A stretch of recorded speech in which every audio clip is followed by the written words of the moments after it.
సరే ఇంకోటి, రాజమౌళి గారు ఎప్పుడూ కాంట్రవర్సీస్కి గురవ్వలేదు. ఎప్పుడు తన సినిమా ప్రపంచం, తన సినిమాలు హిట్ ఇవ్వాలి, అక్కడే ఉండిపోతారు. ఈ మధ్య కాలంలో న్యూస్లో వినిపిస్తున్నారు రాజమౌళి గారు. రాజమౌళి గారు వినిపించడం కాదమ్మా, రాజమౌళి మీద ఒక సన్నాసి, ఒక తాగుబోతాడు చిమ్మిన బురద ఇది, అంతే తప్పితే రాజమౌళి వాడు చెప్పిన మాటలు ఉన్నాయే, వాడు ఆ సన్నాసి శ్రీనివాసరావు అనే వాడు తాగుబోతాడు, వాడు చెప్పిన మాటలు ఒకదానికి ఆయన క్షుద్ర పూజ చేస్తున్నాడు, ఎవరో డైరెక్టర్లు పైకి రాకుండా. ఏం అవసరమ్మా, కామన్గా ఆలోచించండి. ఆయనకి ఎవరన్నా తొక్కుకుంటూ ఎవరన్నా నొక్కుకుంటూ వచ్చాడు రాజమౌళి బయటికి? లేదు. సీరియల్ చేసుకున్నాడు, పేరు సంపాదించాడు, సినిమా వచ్చి అవకాశం వచ్చింది, సో ప్రూవ్ చేసుకున్నాడు. అది ఒక హీరో సినిమా అనే రోజుల్లో డైరెక్టర్ సినిమా అనిపించుకున్నాడు. ప్రతి సినిమా ఏ కావచ్చు, ఇంకోటి అవ్వచ్చు, స్టెప్ బై స్టెప్ తన టాలెంట్ తోటి ఎదుగుకుంటూ వచ్చాడు. ఎవరినో నొక్కి ఎవరి మీద క్షుద్ర పూజలు చేసి రాలా. ఆడు పిచ్చిపోకుడు, డైరెక్టర్లు ఎవరు పైకి లేకుండా ఉండడం కోసం క్షుద్ర పూజలు చేస్తాడు, సన్నాసి తాగుపోతున్నాడు. వాడు మెంటల్లీ రిటార్డెడ్ ఫెలో అనుకుంటున్నాడు. వాడు తాగుపోతాడు, వాడు వాగుడు తప్పితే రాజమౌళికి ఎవరో తొక్కాల్సిన అవసరం. ఎందుకంటే తొక్కాల్సిన అవసరం, క్షుద్ర పూజలు చేసి పైకి రావాల్సిన అవసరం, ఆ అవకాశం అతను నేరుగా కష్టపడ్డాడు. తన తెలివితేటలు, భగవంతుడి ఇచ్చే తెలివితేటలను ఉపయోగించాడు. ఇండియా తెలుగు స్క్రీన్ని ఇంటర్నేషనల్ స్థాయికి తీసుకెళ్ళాడు. సో దాన్ని అంతేత అతను ఎవరినో క్షుద్ర పూజలు పిచ్చోడు. రాజమౌళికి ఎవరమ్మా పోటీ ఇవ్వాలా? ఎవరైనా ఉన్నారా? రాజమౌళి తర్వాత ఎవరైనా, రాజమౌళికి సమానంగా కానీ రాజమౌళికి పైన స్థానంలో కానీ ఏ డైరెక్టర్ లేడు కూడా. టు బి ఫ్రాంక్, అతనేం నాకు చుట్టం కాదు, ఏమి కాదు, నిజం మాట్లాడుకుందాం. రాజమౌళి పైన ఇంకో డైరెక్టర్ పేరు చెప్పండి నాకు. రాజమౌళితో సమానమైన పేరు కూడా చెప్పండి. ఎవరైనా రాజమౌళి తర్వాత ఆ స్థాయిలో ఉన్నవాడు ఎవరినో నొక్కాలి, ఎవడో పైకి రాకూడదని క్షుద్ర పూజలు చేయటం ఏంటి? అమ్మాయిలను కూడా ఇంటర్ఫేర్ చేశారు కదా సార్, అమ్మాయిలను కూడా ఇంటర్ఫేర్ చేశారు. అమ్మాయి అంటే అక్కడ వాడి మాటల్లోనే బుద్ధి లేనితనం, బుద్ధికి హీనమైన మాట కాదు. అమ్మాయి పేరు తీసుకొస్తాడు. ఇది ఏం రహస్యం కాదమ్మా. అతను రాజమౌళి, నేను మధురా నగర్లో నా ఆఫీస్ ఉండగానే చూసి తెలుసు నాకు. ఆ మధుర ఆఫీస్ ఉండగా అక్కడ మా ఆఫీస్కి ఒక ఫర్లాంగ్ దూరంలో ఉండే ఒక బిల్డింగ్, ఆ బిల్డింగ్ రూమ్స్లో ఉండేవాడు రాజమౌళి. అతనితోటే అప్పటికి ఇంకా రాజమౌళి ఏంటి, అప్పటికి ఇంకా డైరెక్టర్ కూడా, టీవీ సీరియల్ డైరెక్టర్ కూడా అవలా. అతను అప్పుడు ప్రయత్నాల్లో ఉన్నాడు, జీవితాన్ని తన తొలి అడుగులు వేస్తున్నాడు కెరియర్ కోసం అని. ఆ రోజుల్లో వీడు స్నేహితుడు, వీళ్ళు కనపడ్డారు, ఇద్దరు కలిసి తిరగటం చూశాను నేను. కరెక్టే. ఆ టైంలో లవ్ ట్రయాంగిల్ అంటే బుద్ధి లేని వీడి చీప్ అమ్మంది అమ్మాయి. వీడు తాగుపోతూ, వీడితో జీవితం ఉంటే కంటిన్యూ అయితే అడుక్కు తినాల్సి వస్తుంది తప్పితే కూడా పనికిరాదు, ఇది ఒక ఎదవా అని వద్దు చీప్ అమ్మంది.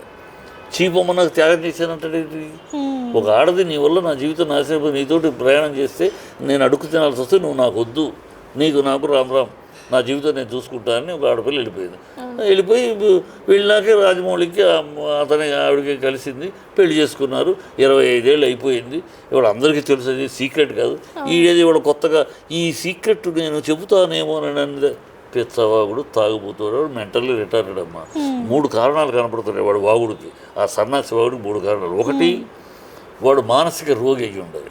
జీవితంలో ఏంటంటే ఎవడైనా సరే అన్నీ వాడి క్యారెక్టర్ పోగొట్టుకుని, పొలిటికల్ ప్రొఫెషనల్ డిసిప్లిన్ లేకుండా, క్యారెక్టర్ డిసిప్లిన్ లేకుండా జీవితంలో అన్నీ కోల్పోయిన వాడు ఆఖరి దశకు వచ్చేటప్పుడు ఏం చేస్తాడు, ఏం మాట్లాడతా అంటే, నేను ఈ స్థితికి రావడానికి నా తప్పులు అని ఆలోచించకుండా వాడి వల్ల నేను తాగాను, వీడి వల్ల నేను, ఇది ఏదో ఆ మానసిక రోగం. అది ఆ మానసిక తన తప్పును తాను అంగీకరించలేక, తన తప్పును తాను తెలుసుకోలేక ఎదుటి వాళ్ళు మన నిద్రలేస్తూ ఉంటాడు.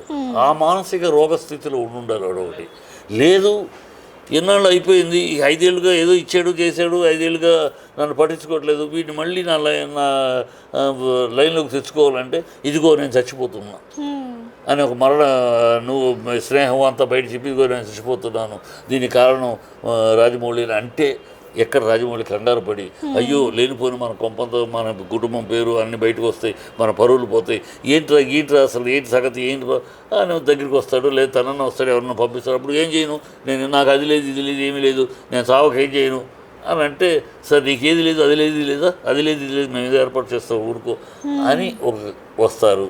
అలా ఏదన్నా వస్తుంది. అలా వచ్చేదో ఈ దీంట్లో అతను ఉన్నాడు కదా, అవును అలా ఇవాళ రాజమౌళి చిలకరిస్తే 10 లక్షలు కదా, గట్టిగా అన్న అంటే 25 లక్షలు. సో అట్లా ఏదైనా చిలకరించినా చిటికేసినా వస్తాయి. దాంతో అలాంటి ఒక ఎక్స్ప్లాయిటేషన్ అయి ఉండాలి. లేదు టోటల్గా బ్లాక్మెయిలింగ్, బ్లాక్మెయిల్ చేసి తన సెల్ఫ్ ఐడెంటిఫికేషన్ క్రైసిస్. ఎవడో ఆ శ్రీనివాస్ ఎవడో తెలియదు. మా అలాంటి వాళ్ళకి ఏదో అప్పుడప్పుడు చూసా కదా. ఆ శ్రీనివాస్ ఎవడో ఇండస్ట్రీలో ఎవరికైనా తెలుసా? రాజమౌళి వాడి స్నేహితుడు అని కొంతమందికి తెలుసు అంతే. వీడి ఇండస్ట్రీలో ఎవడో తెలియదు. సో ఈ ఇండస్ట్రీలో తను మళ్ళీ నేను ఏదో ఏమవుతామకి తాను ఎగ్జిక్యూటివ్ ప్రొడ్యూసర్. ఎవడు చేశాడు ఎగ్జిక్యూటివ్ ప్రొడ్యూసర్? నిన్ను రాజమౌళి చేశాడు.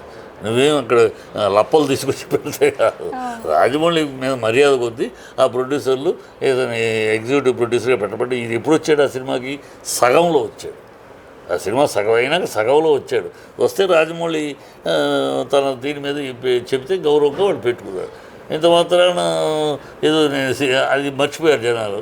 ఇప్పుడు అది ఎస్టాబ్లిష్ చేయటం, నేను ఒక ఎన్టీఆర్ సినిమాకి నేను ఎగ్జిక్యూటివ్ ప్రొడ్యూసర్ చించి పెట్టినట్టు ఐడెంటిటీ క్రైసిస్. అంత తప్పితే అతని మాటల్లో ఎక్కడ ఔచిత్యము కానీ, అతని మాటల్లో తర్కము కానీ, ఎక్కడ ఒక నిజాయితీ కానీ, ఒక నీతి రీతి కానీ లేదమ్మా. It is a bloody talk. అందుకనే నేను రాజమౌళి ఎందుకు స్పందించక్కర్లేదు అని కూడా అడిగా.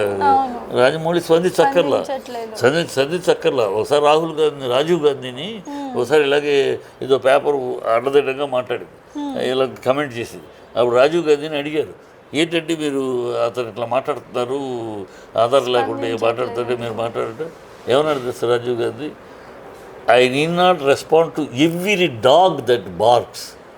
మురిగే ప్రతి కుక్కకి సమాధానం చెప్పాల్సిన అవసరము, సంజాయిషి ఇచ్చుకోవాల్సిన పరిస్థితి నాకు లేదు.